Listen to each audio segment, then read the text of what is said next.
Hi guys! Busy kita subong kay naga bisi-bisihan ng person subong sa Popo Live. Busy ako subong guys kay naga lain naman ang akon nga trip. Dili naman kita sa Popo Live. Tulog na ang akon nga baby loves.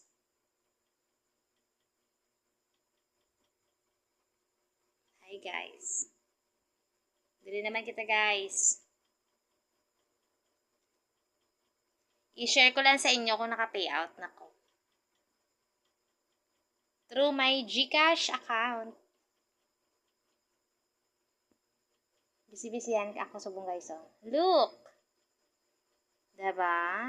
Lobat ng akong lights guys. 1 hour ini nga live eh.